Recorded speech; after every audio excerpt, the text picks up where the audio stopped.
Selamat malam dan selamat datang di dalam Oase, sebuah momen untuk setiap dari kita mendapatkan rest, istirahat di dalam Tuhan, dan mengalami refresh, sebuah kebaharuan di tengah keseharian kita. Oase hari ini memasuki episode yang ke-272. Kadang yang paling melelahkan dari pekerjaan bukanlah tugasnya, tetapi hubungan yang ada di dalamnya. Salah paham kecil yang tidak dijelaskan menghasilkan kata-kata yang tajam di tengah tekanan atau keheningan yang dibiarkan tumbuh menjadi jarak. Tempat kerja menjadi ruang yang sibuk, penuh target, dan menjadi ladang di mana hati kita diuji. Apakah kita masih bekerja dengan kasih atau hanya semata-mata ambisi? Mari Bapak Ibu kita mengambil waktu berdiam sejenak di hadapannya. Membiarkan Allah menelusuri, memulihkan, dan memperbarui hati kita di tempat kerja. Mari kita mengambil waktu berdiam di hadapannya.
Ya Tuhan, terima kasih. Sekali lagi malam ini Engkau memanggil kami, dan kami mendekat dengan tujuan hanya satu, mendengarkan suara Tuhan. Sertai malam ini, sertai hati kami, pikiran dan jiwa kami, untuk tertuju hanya kepada Engkau. Hanya di dalam nama Tuhan Yesus kami berdoa. Amin. Shalom Bapak Ibu Saudara yang dikasihi Tuhan. Kembali kita bersua lewat program Oase malam hari ini. Dan bagian firman Tuhan yang akan kita renungkan bersama diambil dari Efesus pasalnya yang ke-6 ayat 5-9. Beginilah firman Tuhan. Hai hamba-hamba, taatilah Tuhanmu yang di dunia ini dengan takut dan gentar, dan dengan tulus hati, sama seperti kamu taat kepada Kristus. Jangan hanya di hadapan mereka saja untuk menyenangkan hati manusia, tetapi sebagai hamba-hamba Kristus yang dengan segenap hati melakukan kehendak Allah, dan yang dengan rela menjalankan pelayanannya seperti orang-orang yang melayani Tuhan dan bukan manusia. Kamu tahu bahwa setiap orang, baik hamba maupun orang merdeka, kalau ia telah berbuat baik, ia akan menerima balasannya dari Tuhan. Hai tuan-tuan, perbuatlah demikian juga terhadap mereka, dan jauhkanlah ancaman, karena kamu tahu bahwa Tuhan mereka dan Tuhanmu ada di surga, dan ia tidak memandang muka. Demikian firman Tuhan. Bapak Ibu, beberapa waktu yang lalu sempat ada perbincangan yang cukup hangat di media sosial tentang fenomena perusahaan yang memecat pekerja Gen Z atau tidak lagi merekrut karyawan dari generasi Z karena perusahaan tidak puas dengan kinerja kerja Gen Z. Dalam sebuah artikelnya, CNBC Indonesia mengungkapkan 10 alasan mengapa perusahaan memecat pekerja Gen Z. Di antara 10 alasan itu adalah kurangnya motivasi atau inisiatif, kurangnya profesionalisme, keterampilan berkomunikasi yang buruk, kesulitan menerima feedback, kesulitan bekerja dalam tim, dan seterusnya. Dalam artikel CNBC lainnya dikatakan bahwa nyaris ada 10 juta Gen Z Indonesia yang menganggur. Salah satu alasan Gen Z menganggur menurut sumber lainnya adalah karena mereka kurang disiplin dalam bekerja. Enggan bekerja keras, tapi menuntut gaji tinggi. Mereka punya moto, bekerja secukupnya, healing sepuasnya. Nah, fakta ini tentunya membawa keprihatinan bagi kita, bukan? Baik kita sebagai pemberi kerja, maupun kita sebagai pencari kerja. Tapi kalau mau dipikir-pikir, bukankah persoalan di antara pemberi kerja dengan pekerja, majikan dengan karyawan, pimpinan dengan anak buah memang sudah ada dari zaman sebelum-sebelumnya? Sebagai pemberi kerja atau pimpinan atau majikan, bukankah kita sering mengelus dada, mengeluh, atau bahkan ngomel-ngomel ketika melihat karyawan kita malas, kerjaannya main HP dan upload status melulu di media sosial, suka berbohong, kerja hitungan, kurang bertanggung jawab, apalagi tidak jujur dalam pekerjaannya. Sebagai karyawan atau pekerja, bukankah kita juga sering mengeluh atau menggosipkan pimpinan kita atau majikan kita yang tidak adil dalam memberi gaji, yang mau perusahaannya untung, tapi kurang memperhatikan kesejahteraan karyawannya, yang menuntut kita bekerja 24 jam sehari, 7 hari seminggu, dan yang suka pilih kasih atau favoritisme dalam memperlakukan karyawan-karyawannya. Mungkin di antara kita saat ini ada yang sedang merasa lelah dan kewalahan dengan pekerjaan-pekerjaannya, yang bertengkar dengan rekan kerjanya, yang merasa tempat kerjanya toksik, yang ingin berhenti karena tidak suka dengan pekerjaannya atau bahkan tidak suka dengan atasannya, tapi masih membutuhkan pekerjaan itu untuk kelangsungan hidupnya, sehingga kemudian di tempat kerjanya cenderung menjadi pendendam, pasif, dan tidak kooperatif, dan lain sebagainya. Nah, ini semua adalah kondisi-kondisi yang dapat terjadi di tempat kerja kita yang seringkali kemudian menghasilkan relasi yang tidak baik satu sama lainnya. Nah, sebagai orang-orang Kristen, bagaimana seharusnya kita menghadapi kondisi-kondisi atau relasi-relasi yang seperti ini? Baik kita sebagai pekerja atau karyawan, maupun kita sebagai pemberi kerja atau majikan. Malam ini kita akan belajar bersama dari kitab Efesus tentang relasi yang dipulihkan di tempat kerja. Nah, Bapak Ibu, setelah sebelumnya Paulus membahas tentang relasi suami istri dan orang tua anak dalam sebuah rumah tangga di dalam ayat-ayat sebelumnya, maka di ayat 5-9 ini kita akan belajar tentang relasi tuan dan hamba, atau dalam konteks kita di zaman sekarang ini adalah relasi pemberi kerja dan pekerja atau majikan dan karyawan. Menarik sekali, Paulus memasukkan nasihat kepada tuan dan hamba di dalam surat yang dikirimkannya kepada jemaat di Efesus. Rupa-rupanya ada cukup banyak orang di dalam gereja itu yang berstatus hamba atau budak, karena diperkirakan ada sekitar 60 juta budak di Kekaisaran Romawi dan sebanyak 1/3 dari populasi kota-kota besar seperti Roma, Korintus, dan Efesus adalah budak. Jadi perbudakan adalah bagian dari kehidupan sehari-hari pada waktu itu. Sebagai informasi, budak-budak ini bukan hanya melakukan pekerjaan kasar sebagai buruh atau pembantu, melainkan ada di antara mereka yang terdidik, yang kemudian menjadi guru, sekretaris atau administrator, bahkan tenaga medis. Nah, seringkali para budak ini diperlakukan dengan tidak adil atau dengan kejam oleh para tuannya, sementara banyak di antara mereka adalah orang-orang Kristen. Demikian pula ada majikan-majikan Kristen di sana. Dan mereka menjadi bagian dari gereja Efesus. Itulah sebabnya Paulus merasa perlu untuk menasehatkan para budak dan para majikan yang ada di gereja Efesus tentang relasi yang harmonis atau yang sepatutnya di antara mereka.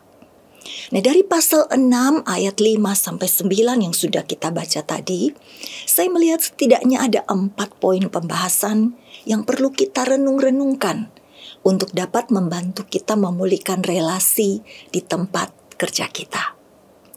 Poin yang pertama adalah tentang siapa identitas kita yang sebenarnya. Bapak Ibu, ayat-ayat yang kita baca tadi adalah ayat-ayat yang sangat menarik karena ada banyak permainan kata di sana. Kalau kita perhatikan di ayat 5 dan ayat 6, di sana ada muncul kata hamba. Ayat 5 mengatakan, "Hai hamba-hamba, taatilah Tuhanmu yang di dunia ini dengan takut dan gentar." Kemudian di ayat 6, sebagai hamba-hamba Kristus. Nah, kedua ayat ini menggunakan kata yang sama dalam bahasa Yunani, yaitu doulos atau douloi, yang artinya hamba atau budak. Nah, ketika Paulus menyapa para budak ini dengan sebutan doulos atau hamba di ayat 5, kemudian di ayat 6 sebagai hamba-hamba Kristus, Paulus sedang mengingatkan para hamba ini siapa identitas mereka yang sebenarnya. Identitas mereka sekarang adalah hamba-hamba Kristus. Jikalau mereka sadar bahwa identitas mereka yang sebenarnya adalah sebagai hamba-hamba Kristus, maka cara mereka bekerja, cara mereka berperilaku kepada majikan mereka itu akan berubah.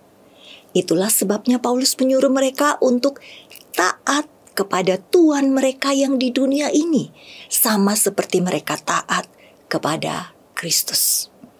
Selanjutnya, di ayat 5 kita juga menemukan kata Tuanmu yang di dunia. Kemudian di ayat 7, melayani Tuhan. Di ayat 8, menerima balasannya dari Tuhan. Demikian juga kata Tuan dan Tuhan yang dipakai di ayat 9. Semua kata Tuan atau Tuhan yang ada di ayat-ayat ini menggunakan bahasa Yunani yang sama, yakni kurios yang artinya Tuhan atau Tuan. Sebagian besar kata kurios ini dipakai untuk merujuk kepada Kristus sebagai Tuhan.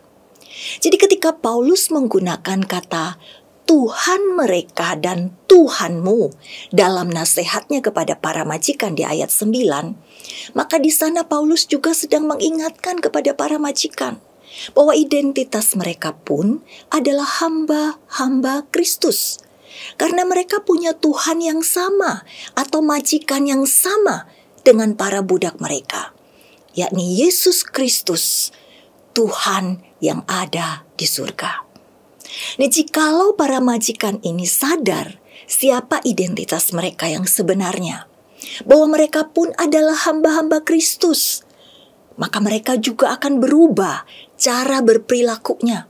Mereka akan memperlakukan hamba-hambanya, bawahannya dengan baik. Jikalau para budak atau para pekerja dan para tuan atau para majikan sama-sama sadar siapa identitas mereka yang sebenarnya, maka relasi yang tidak baik di antara majikan dan pekerja ini dapat dipulihkan. Kita tentu masih ingat bahwa Paulus sering menyebut dirinya sebagai hamba Kristus. Dalam 1 Korintus 7 ayat 22-23, Paulus mengatakan, sebab seorang hamba yang dipanggil oleh Tuhan adalah orang merdeka, milik Tuhan. Demikian pula orang merdeka yang dipanggilnya adalah hamba Kristus. Kamu telah dibeli dan harganya telah lunas dibayar. Saudara dan saya, baik kita sebagai majikan maupun bekerja, baik kita sebagai pimpinan maupun anak buah, kita telah dibeli oleh Kristus dan harganya telah lunas dibayar. Identitas kita sekarang adalah hamba Kristus. Mari pakai identitas ini untuk berelasi di tempat kerja kita. Ini poin yang pertama, saudara. Poin yang kedua yang perlu kita renungkan adalah apa yang memotivasi kita bekerja.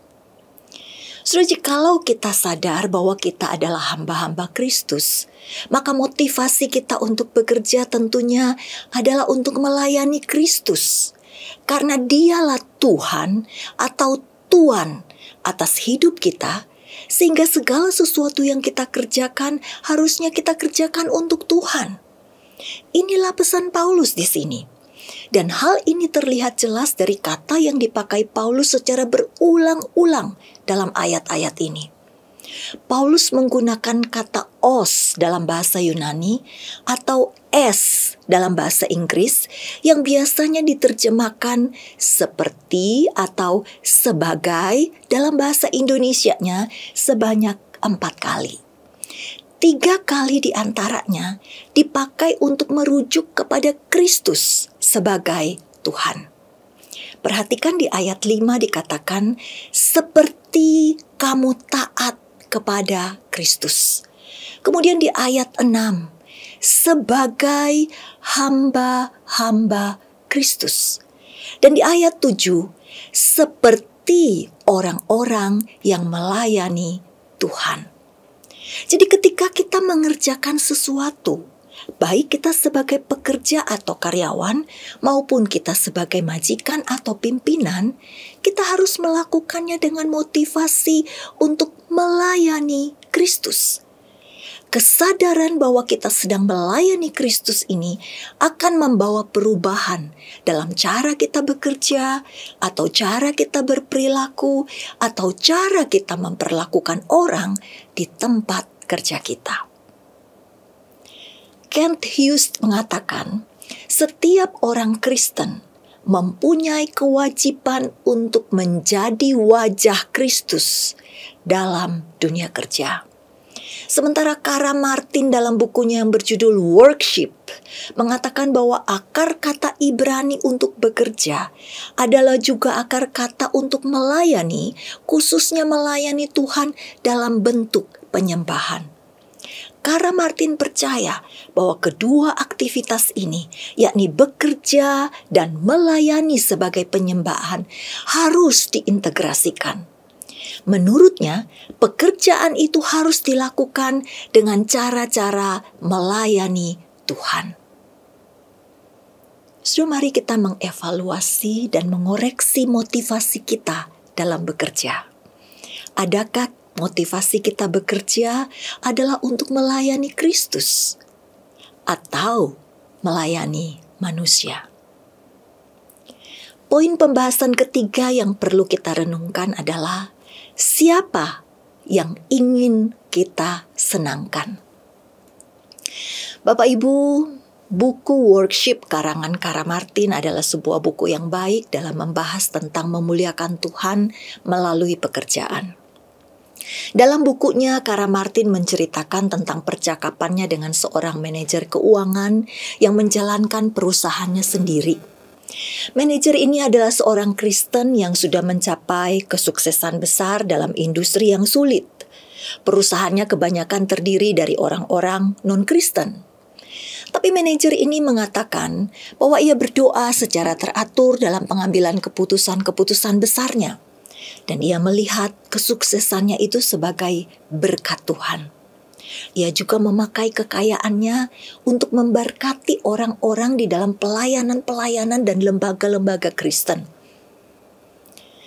Namun ketika Kara Martin bertanya kepada manajer ini, bagaimana usahanya dalam mempertahankan imannya pada saat menghadapi masalah-masalah etika yang sulit dalam bisnis, manajer keuangan itu dengan bangga menjawab seperti ini. Kolega-kolega saya akan berkata bahwa saya bukanlah orang Kristen yang penurut. Saya memiliki pepatah bahwa ketika saya berjalan memasuki ruang rapat, saya meninggalkan iman saya di depan pintu.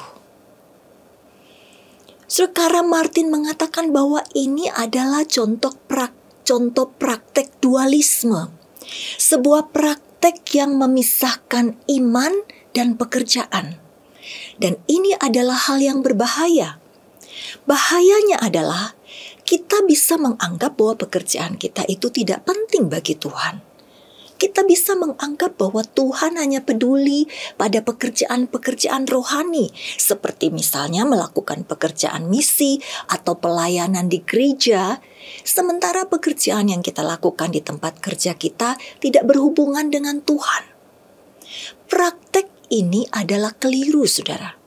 Kita perlu bertanya dalam semua pekerjaan yang kita lakukan, baik di rumah, di kantor, atau di tempat kerja manapun. Siapa yang ingin kita senangkan dengan pekerjaan kita? Kolega bisnis kita, pemegang saham, atasan kita, ataukah Tuhan? Nah, dalam poin ketiga ini kembali kita akan melihat beberapa kata menarik yang dipakai oleh Paulus. Paulus menggunakan 4 kata keterangan untuk menekankan bagaimana seharusnya kita melakukan pekerjaan kita. Keempat kata keterangan itu adalah yang pertama, dengan takut dan gentar di ayat 5. Nah, takut dan gentar di sini berarti melakukan pekerjaan itu dengan rasa hormat, karena kita ingin menyenangkan Tuhan. Dalam dunia kerja, bisa jadi kita mendapatkan atasan yang kurang baik, bukan orang percaya, yang bisa memperlakukan kita dengan tidak adil. Meskipun demikian, kita perlu untuk melakukan pekerjaan kita itu dengan rasa hormat terhadap posisi mereka atau jabatan mereka, karena mengingat bahwa kita melakukan pekerjaan kita adalah untuk menyenangkan Tuhan. Kata keterangan kedua yang dipakai oleh Paulus di ayat 5 adalah dengan tulus hati. Secara literal, kata yang dipakai Paulus di sini adalah the singleness of heart, keutuhan hati. Itu berarti kita harus bekerja dengan hati yang utuh, yang tulus, tanpa maksud-maksud tersembunyi ataupun kemunafikan.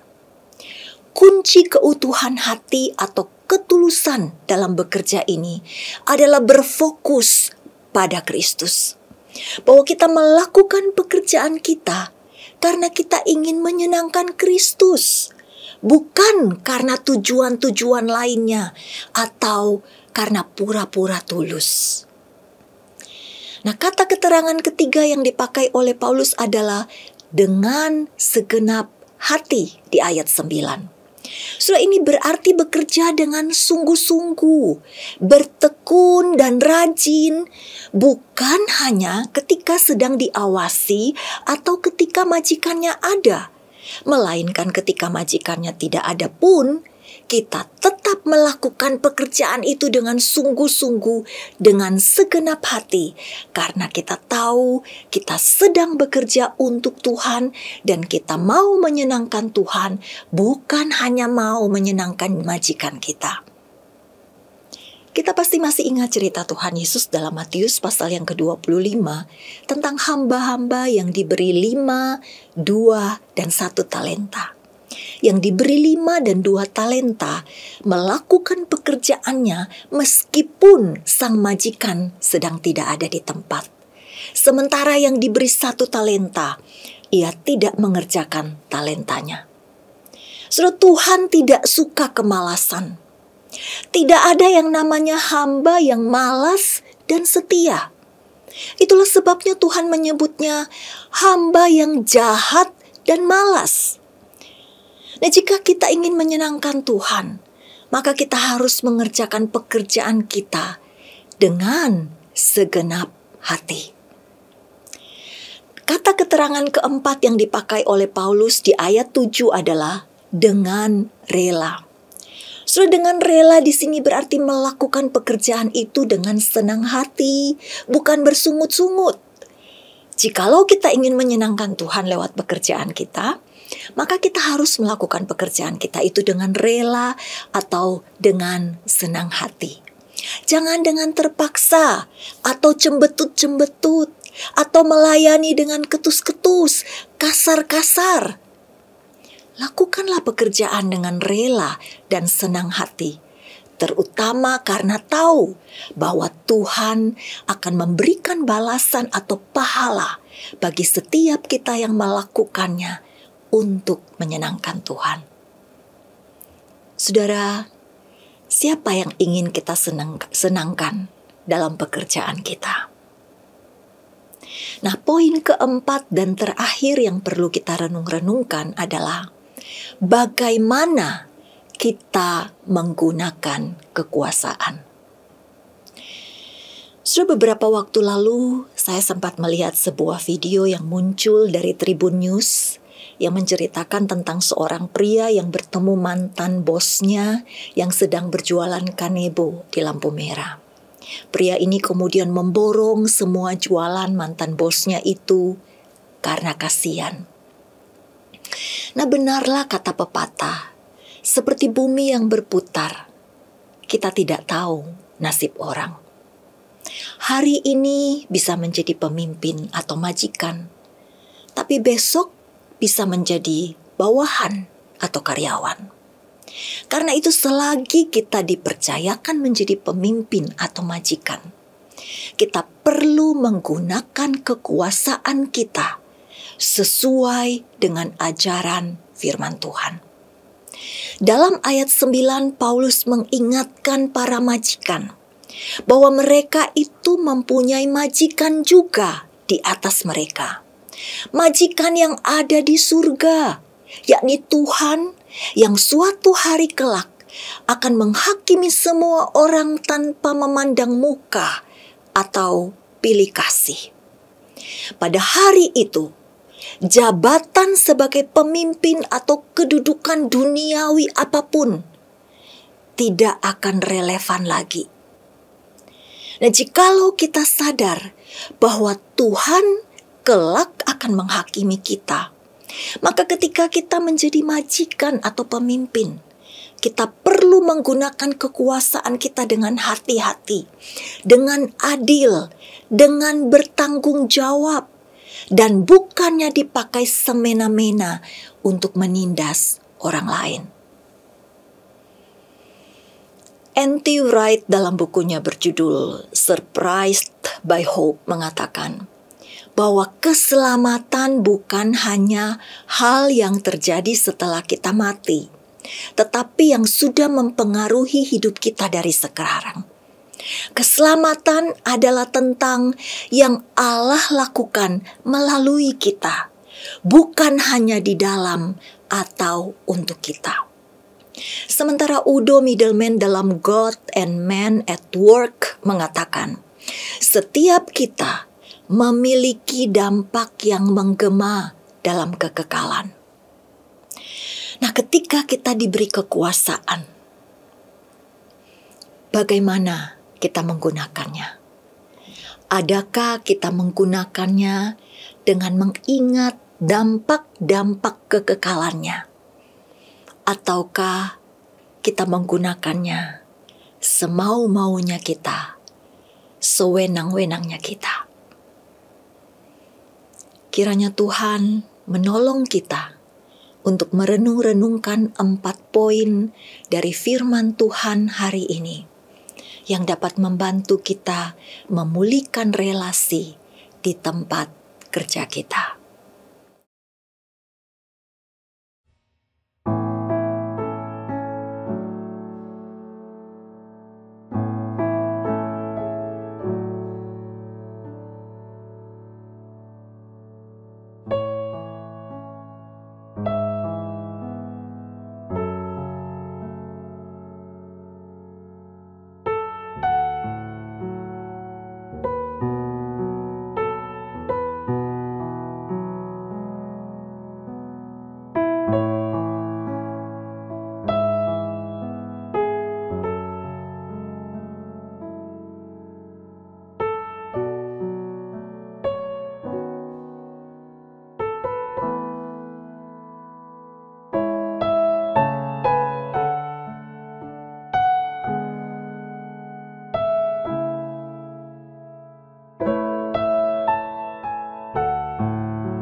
Tuhan, Engkaulah Tuhan atas hidup kami.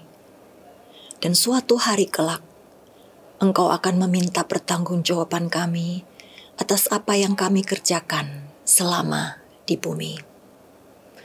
Tolong kami untuk mengingat-ingat kebenaran ini, sehingga kami boleh melakukan pekerjaan-pekerjaan kami dengan mengingat bahwa kami adalah hamba-hamba Kristus yang hidup dan bekerja untuk Kristus, Tuhan kami. Berkati pekerjaan kami ya Tuhan. Di dalam nama Tuhan Yesus, kami berdoa. Amin. Bapak Ibu, pelayanan Oase adalah pelayanan mingguan. Silakan mengikuti Oase melalui YouTube. Bapak Ibu bisa subscribe YouTube channel SMC untuk mendapatkan reminder setiap minggu malam. Demikian pelayanan Oase pada malam ini. Mari kita mengenal Allah lebih dekat hari ini dibandingkan hari kemarin. Tuhan Yesus memberkati. The Lord bless you and keep you. Make His face shine upon you and be gracious to you. The Lord turn his face toward you and give you peace.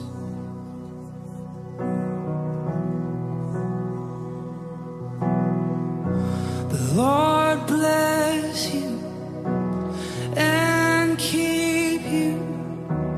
Make his face shine upon you and be gracious to you.